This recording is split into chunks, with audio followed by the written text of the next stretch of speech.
অধ্যাপক আবুল কাশেম ফজলুল হক হাসিনাকে ফিরিয়ে এনে বিচারের মুখোমুখি করা উচিত।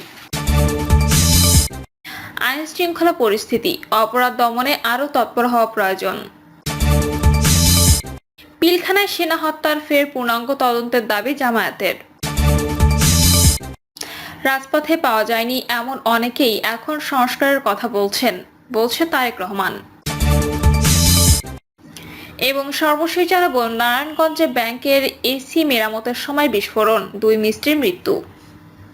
শুনছিলেন সংবাদ শিরোনাম, এবারে বিস্তারিত। অধ্যাপক আবুল কাশেম ফজলুল হক হাসিনাকে ফিরিয়ে এনে বিচারের মুখোমুখি করা উচিত। বাংলা একাডেমি সভাপতি অধ্যাপক আবুল কাশেম ফজলুল হক বলেছেন, টর্চার সেলে বহু মানুষকে বন্দী রেখে মাথা ঠান্ডা করে নির্যাতন করা ছিল বিগত সরকারের একটি বড় অপরাধ। এ ধরনের অপরাধে দণ্ডিতদের বিচারে ফাঁসিও হতে পারে। দেশবাসী আশা করে বন্দি বিনিময় চুক্তির আওতায় ভারত থেকে শেখ হাসিনাকে দেশে ফিরিয়ে এনে বিচারের মুখোমুখি করা উচিত। আবুল কাশেম ফজলুল হক বলেন, 21-এর চেতনায় উজ্জীবিত হয়েই দেশের ছাত্র জনতা জুলাই গণ অভ্যুত্থানে ফ্যাসিস্ট আওয়ামী সরকারের পতন ঘটিয়েছে।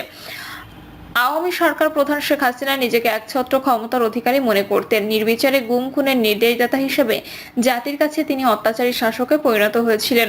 বিচার বিভাগ, আইন প্রয়োগকারী সংস্থা, প্রশাসন সহ সব প্রতিষ্ঠানই তার একক নির্দেশে পরিচালিত হতো। ফলে হাইকোর্ট ও সুপ্রিম কোর্ট তার মর্যাদা হারিয়েছিল। দীর্ঘদিনের অপশাসন, অন্যায়, অত্যাচার ও দুর্নীতির কারণে তিনি রাষ্ট্র পরিচালনার যোগ্যতা হারিয়ে গণ অভ্যুত্থানের মুখে দেশ ছেড়ে পালিয়েছেন। সভাপতির বক্তব্যে ডিবেট ফর ডেমোক্রেসির চেয়ারম্যান হাসান আহমেদ চৌধুরী কিরণ বলেন, বাংলাদেশের ইতিহাসে দৃশ্যমানভাবে গুলি করে এরকম হত্যাকাণ্ড আর কখনো ঘটেনি। তাই জুলাই বিপ্লব সহ আওয়ামী শাসনামলে গত 15 বছরের সব গুম, খুন, হত্যার বিচার যত দ্রুত করা যাবে, ততই সাধারণ মানুষের আইনের শাসনের প্রতি আস্থা বাড়বে। আইন শৃঙ্খলা পরিস্থিতি, অপরাধ দমনে আরও তৎপর হওয়া প্রয়োজন। রাজধানী সহ দেশের বিভিন্ন স্থানে আইন শৃঙ্খলা পরিস্থিতির মারাত্মক অবনতি পরিলক্ষিত হচ্ছে। গতকালও ছিনতাই, চাঁদাবাজির একাধিক খবর প্রকাশিত হয়েছে। শুধু সন্ধ্যা বা রাত নয়, দিন দুপুরে ছিনতাইয়ের শিকার হচ্ছেন সাধারণ মানুষ। বিভিন্ন এলাকায় প্রধান সড়ক থেকে শুরু করে অলিগলিতে এখন বেপরোয়া ছিনতাইকারীদের অবাধ বিচরণ। এরা ছিনতাই করেই ক্ষান্ত হচ্ছে না, শারীরিকভাবে ক্ষতিও করছে। সম্প্রতি রাজধানীর উত্তরায় রামদা দিয়ে 2 নরনারীকে কোপানোর ভয়ালো দৃশ্যের জের কাটতে না কাটতেই দিন দুপুরে যাত্রীবাহী বাসে প্রকাশ্যে ছিনতাইয়ের ঘটনা ঘটেছে। রাতেও দূরপাল্লার বাসের সর্বস্ব লুটের ঘটনা ঘটছে। চাঁদা না দেওয়ায় চট্টগ্রামে প্রকাশ্যে ব্যবসায়ীকে কোপানোর ঘটনা বুঝিয়ে দিচ্ছে সন্ত্রাসী, চাঁদাবাজ, কিশোর গ্যাংদের নৈরাজ্য কোথায় গিয়ে ঠেকেছে। কিশোর গ্যাং সহ নানা শ্রেণীর অপরাধীরা যেভাবে দাপটের সঙ্গে অস্ত্র ব্যবহার করছে, তাতে দেশবাসী নিরাপত্তা যে সংকটে তা বলার অপেক্ষা রাখে না। আইন শৃঙ্খলা বাহিনী অবশ্য ডেভিল হান্ট সহ অপরাধীদের ধরতে কাজ করছে, বিভিন্ন ঘটনার পরিপ্রেক্ষিতে অপরাধীদের গ্রেপ্তারও করছে, কিন্তু অপরাধ দমনে তা কার্যকর ভূমিকা রাখতে পারছে না। ছিনতাই, চাঁদাবাজি, ফুটপাত দখল, আধিপত্য বিস্তার, রাজনৈতিক বিরোধ কিংবা সামান্য দ্বন্দ্ব, প্রায় সব ক্ষেত্রে আগ্নেয়াস্ত্র ও দেশীয় অস্ত্রের ব্যবহার বৃদ্ধি পাওয়ায় নিরাপত্তাহীনতায় ভুগছেন সাধারণ মানুষ। আইন শৃঙ্খলা বাহিনী ও সংশ্লিষ্টদের মতে, রাজধানী সহ দেশের বিভিন্ন স্থানে অস্ত্রবাজির পেছনে বিগত জুলাই আগস্ট অভ্যুত্থানের সময় আইন শৃঙ্খলা বাহিনীর অস্ত্র লুটেরাদের ভূমিকা রয়েছে। জেল পালানো ও জামিন নিয়ে বেমালুম বের হয়ে যাওয়া বড় অপরাধীরাও তাদের পুরনো কর্মে ফিরে গেছে।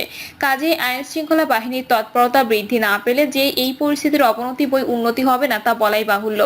আমরা মনে করি, যে কোনো মূল্যে দেশের আইন শৃঙ্খলা পরিস্থিতি সহনীয় পর্যায়ে নিয়ে আসার বিকল্প নেই।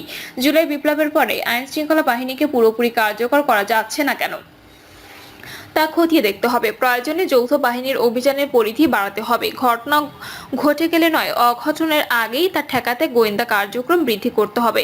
ব্যর্থতার ক্ষেত্রে সংশ্লিষ্টদের কঠোর জবাবদিহিতার আওতায় আনতে হবে। বিশেষ করে আইন শৃঙ্খলার সঙ্গে জড়িত কেউ অপরাধীদের প্রশ্রয় দিচ্ছে কিনা কিংবা নিজেরাই জড়িয়ে পড়ছে কিনা, সেদিকেও নজর দিতে হবে। রাজধানী সহ সারা দেশে হত্যা, খুন সহ সব ধরনের অপরাধ ও নৈরাজ্যকর পরিস্থিতি নিরসনে অন্তর্বর্তী সরকার কার্যকর পদক্ষেপ নেবে, এটাই প্রত্যাশা।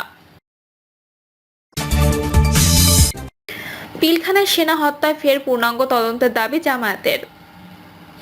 2009 সালে পিলখানায় সেনা হত্যার প্রকৃত রহস্য উদ্ঘাটনের লক্ষ্যে পুনরায় এবং পূর্ণাঙ্গ তদন্ত করার দাবি জানিয়েছেন জামায়াত ইসলামী সেক্রেটারি জেনারেল অধ্যাপক মিয়া গোলাম পরোয়ার।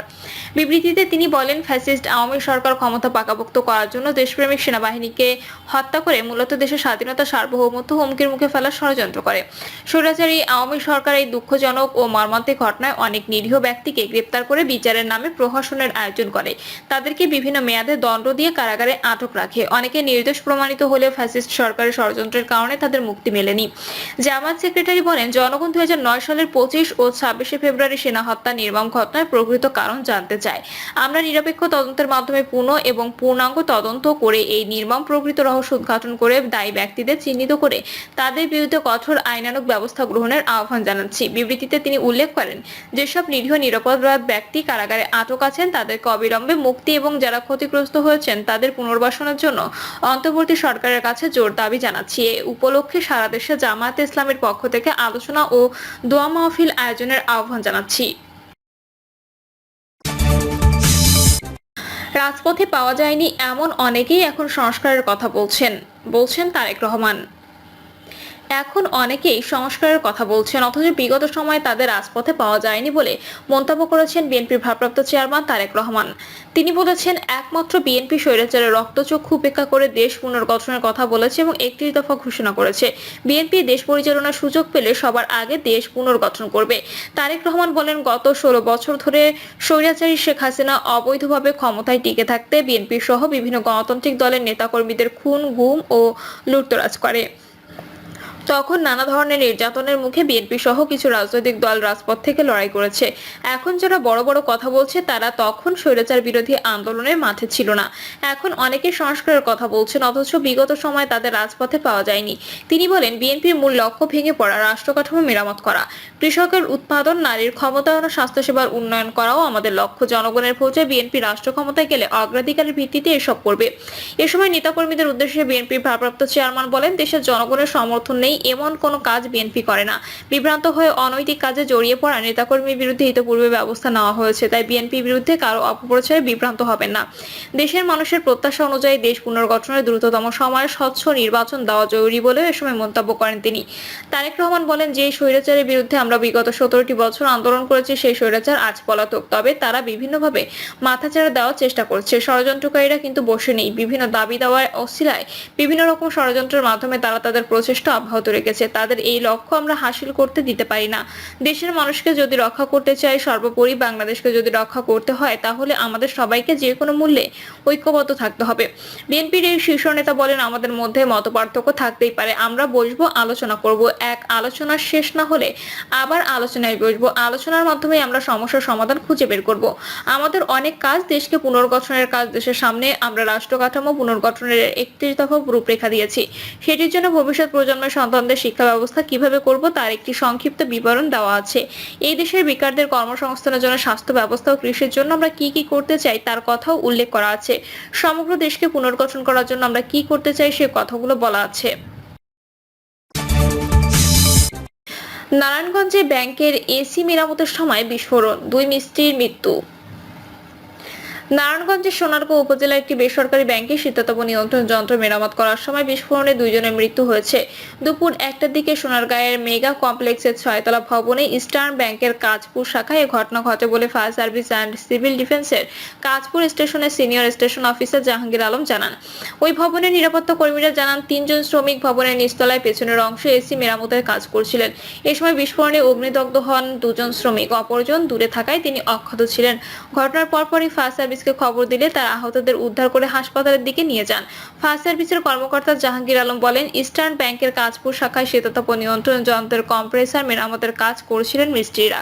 এ সময় বিস্ফোরণে দগ্ধ হন 2 মিস্ত্রি। পরে তাদের উদ্ধার করে নারায়ণগঞ্জ জেনারেল হাসপাতালে নিয়ে গেলে কর্তব্যরত চিকিৎসক মৃত ঘোষণা করেন। সোনারগাঁও থানার এসআই পঙ্কজ কান্তি সরকার বলেন, ঘটনাস্থল পরিদর্শন করা হয়েছে। বিস্ফোরণের পর ব্যাংকটির লেনদেন সহ সব কার্যক্রম বন্ধ রয়েছে।